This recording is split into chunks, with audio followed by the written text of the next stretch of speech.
22년 11월 28일부터 12월 2일까지 경제신문을 읽어줘 시작하겠습니다. 목차는 부동산, 경제금융, 주식. 네, 부동산부터 보증금 떼일라 깡통주택 경매 15배 폭증, 쏟아지는 주택 강제 경매, 허가가 신청한 경매 건수 올 1월에서 10월까지 500건에 달해 중저가 빌라 219건으로 가장 많아 침체기 가격 변동성 심한 탓. 집가 하락세가 이어지면서 전국에서 깡통 전세의 주의보가 내려졌다. 주택도시보증공사 허구와 임차인이 전세보증금을 돌려주지 않는 집주인에게 강제 경매를 신청하는 사례가 속출하고 있다. 올 들어 10월까지 전세금을 청구하기 위한 강제 경매 신청이 지난해 같은 기간에 비해 약 40% 증가한 것으로 나타났다. 29일 법원경매 전문기업 GG옥션에 따르면 올 1월에서 10월까지 전국에서 허가가 집주인을 대상으로 신청한 강제경매 건수는 총 500건이다.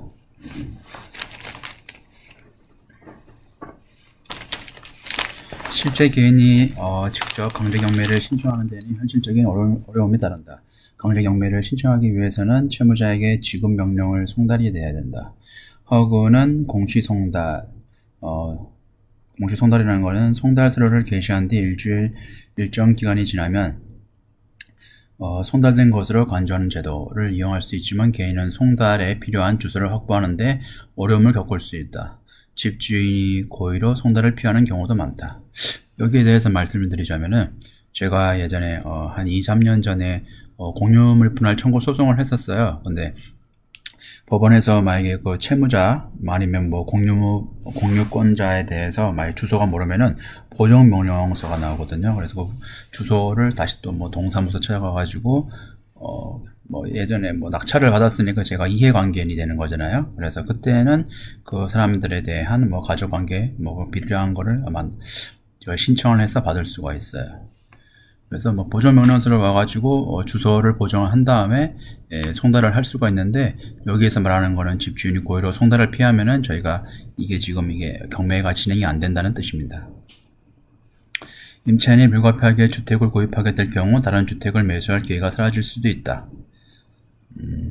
유주택자가 되면 신축 아파트 청약 기회를 박탈당할 수 있기 때문이다. 저는 업계에서는 외견상 드러나는 강제경매 건수보다 실제 피해 규모가 더 클 수 있다고 보고 있다. 아파트를 전세를 들어가면은 임차권 설정을 할 수 있거든요. 임차권 설정을 할 수가 있는데 그거 굳이 필요 없고 전세권 설정할 수 있겠구나. 예. 근데 전세권 설정을 하면은 그게 비용이 좀 많이 들어요. 그래서 확정일자 받고 하면은 거기에 대해서 뭐 아파트 같은 경우에는 특별히 뭐 이상이 없을 것 같습니다. 근데 전세권 설정하면은 바로 경매를 신청할 수 있기 때문에 거기에 대한 이점은 있어요. 요즘같이 약간 불안정한 시기에는. 다음 경제금융 주식 소비 양극화 BGF 리테일 신세계 토픽 외식 배달비 부담의 편의점 부상 BGF 리테일 GS 리테일 유망 스몰 럭셔리 욕구의 백화점 각광 명품 비중 높은 신세계 실적 늘듯 대형 쇼핑 홈쇼핑은 지지부진. 결론적으로 뭐 편의점이랑 그 다음에 백화점이 는다는 거예요. 인플레이션, 물가 상승과 고금리 영향으로 소비가 둔화되는 가운데서도 편의점과 백화점 같은 내년 호실적과 함께 주가도 순항할 것이라는 전망이 나온다. 불황형 소비로 편의점 매출이 증가하는 동시에 절제된 소비의 탈출구로 백화점, 스몰 럭셔리, 작은 사치에 대한 욕구도 여전히 클 것이란 분석이다. CEO 운영사인 BGF 리테일 등 편의점 주가는 이미 지난 9월 대비 25% 넘게 상승했다.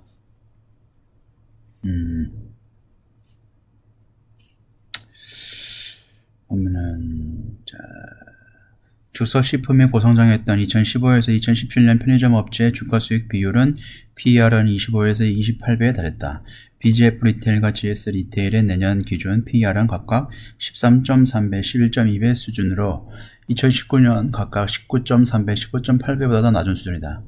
제가 가지고 있는 주식은 GS 리테일인데 이거 예전에도 BGF 리테일의 주가가 지금 여기 보시면 말씀드린 것처럼 13.3배잖아요. 그래서 아마 이거 약간 GS 리테일이 저평가되었다고 제가 판단을 해서 같은 편의점인데 그래서 염승환 이사도 추천을 했었거든요.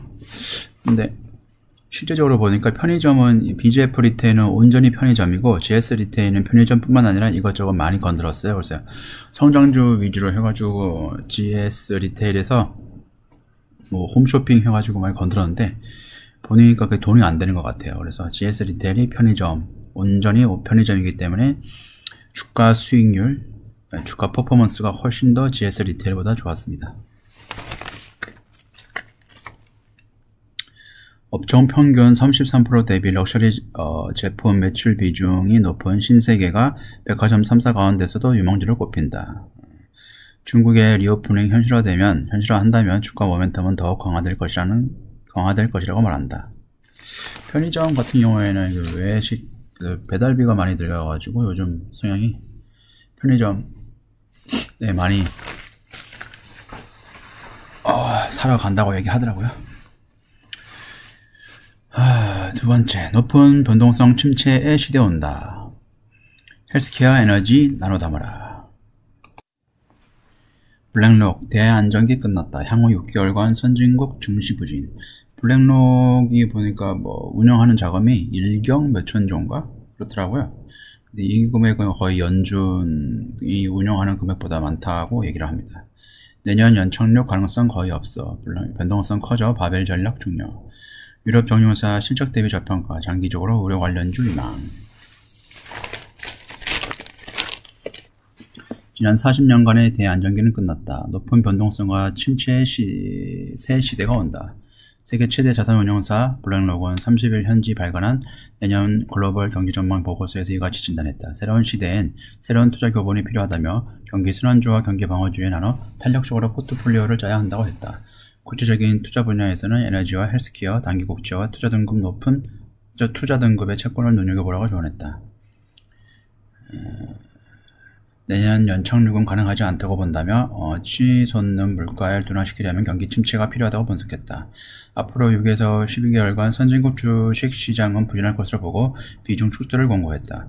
기업 실적이 침체 우려를 온전히 반영하지 못했기 때문이다. 다만 장기적으로 비중 확대 의견을 냈다. 향후 10년간 주식의 수익률이 채권을 넘어설 것이라는 분석이다.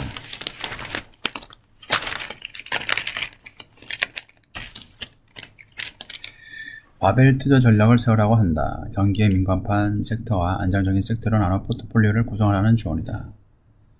한 손에는 에너지, 다른 손에는 헬스케어. 블랙록은 경기 민감주 중 에너지 sek터를 눈여겨보라고 했다.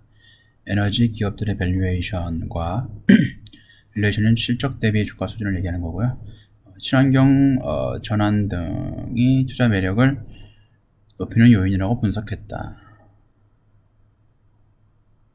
미국 종료회사들은 12개월 선행 주식 주가 수익 비율 PR이 10에서 12배인데 유럽 주요 석유회사들은 절반 수준에서 거래되고 있다고 말했다. 풍력 바이오가스에 투자하는 친환경 에너지 전환에 적극적인 기업들도 관심을 가질만하다고 덧붙였다. 미국의 최대 신재생 에너지, 에너지 관련 업체는 넥스트에라 에너지가 있습니다. 경기 방어주 가운데에서 헬스케어 관련주를 유망주로 꼽았다. 그렇죠? 고령층이 늘어 수요가 꾸준히 늘어날 것이라는 분석이다.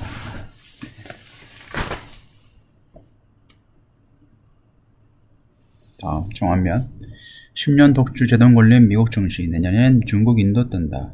미 강세장 이끌던 빵 추락. 메타 올 들어 70% 하락. 달러 강세 둔화. 중국 방역 완화 기대. 제조업 강국 투자 기회 노려볼만.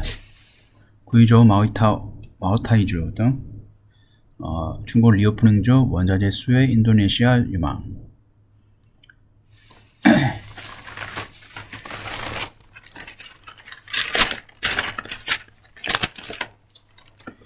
미국 중앙은행의 금리 인상과 인플레이션 영향으로 내년 세계적 경기 침체가 본격화할 것이라는 비관적 전망이 나오고 있다.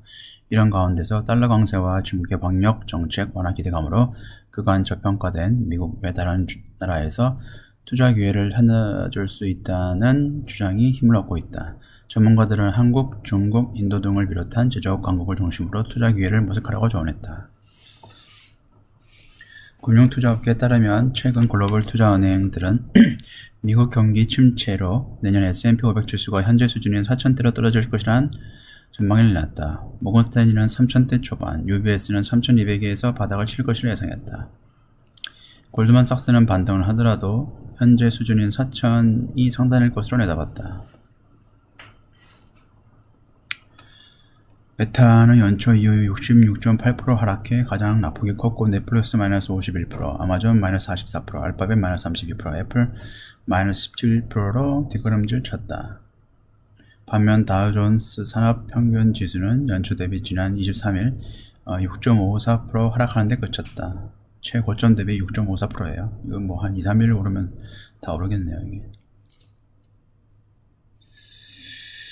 전문가들은 달러 강세로 저평가받는 중국, 대만, 한국 등 아시아 국가가 수혜를 볼 수 있다고 내다봤다. 중국의 대체재로 떠오른 인도와 원자재의 수혜를 볼 수 있는 인도네시아 등도 투자처로 고려해볼 만하다는 조언이다. KB증권은 방역 완화로 인한 중국 리오프닝 중 경기 부양 수혜주를 주목하라고 강조했다. 강효주 KB증권연구원은 동서서단 프로젝트는 가장 구체적인 계획이 나와 있는 경기 부양책으로 대대적 자원이 투자될 전망이라며 중국 내 시가총액 1위 기업인 구이조 마오타이주는 외국인 자금의 기환과 함께 반등할 가능성이 있다고 했다. 이거는 술이에요, 술. 근데 엄청 비싸다 하더라고요. 저 원래 술을 안 좋아해가지고. 네, 가져가고. 이르면 12일부터 금리 인상 속도 조절, 글로벌 증시 파월 랠리. 수요주로 물가 상승 속도 느려져. 페드 동료 과도한 긴축 원치 않아. 임금 상승률 높아 아직 갈 길 멀다. 선거판 피벗 기대엔 선거. 최저금리 높아질 가능성보다 속도 조절 주목. 나스닥 4% 급등. 어차피 이달 12월 달에 비슷하게 할 거라는 가능성이 엄청 컸었어요. 0.5%. 자이언트 때 0.75%보다. 근데 이거를 그냥 확인하는 과정이기 때문에 이미 시장에 반영되었는데 굳이 이게 나스닥 4%까지 올려주면 감사하긴 한데 올려줄 요인이 될 만한가 약간 거기에 대해서는 의문이 있습니다. 제롬 파월 미 중앙은행 의장이 30일 과도한 긴축을 원치 않는다고 밝혔다. 그래서 수은이라고 밝혔대요. 수는 곧 바로 그 다음 거를 얘기한다고 얘기합니다. 12월 거. 파월이 언급하기를 수은. 매파적 통화긴축 선호 발언이 쏟아낼 것이란 예상을 깨고 금리 인상 속도 조절을 강조하자 글로벌 증시는 급등했다. 지난 6월부터 4회 연속 기준금리를 75bp 올렸지만 12월에는 50bp 인상할 가능성이 높다는 점을 시사한 것이다. 이 같은 발언이 전해지자 금리 선물 시장에서 페드가 12월 기준금리를 50bp 인상할 확률은 하루 만에 66%에서 77%로 높아졌다. 내년 3월 금리 전망 수준은 연 5에서 5.25%에서 연 4.75에서 5%로 떨어졌다. 파월 의장은 연착륙에 대한 기대도 보이지 않았다. 근데 연착륙은 안 될 것 같아요. 근데 좀 블레이너드가 거의 상황이라 가지고 파월은 어차피 변호사 출신이라 가지고 잘 모르는 것 같아요. 파월 의장은 인플레이션을 목표치인 2%로 되돌리기 위해 최종금리를 계속 인상해야 한다며 최종금리 수준은 9월 예상보다 다소 높아질 것으로 내다봤다. 네, 그렇습니다. 네, 지금까지 시청해 주셔서 감사합니다.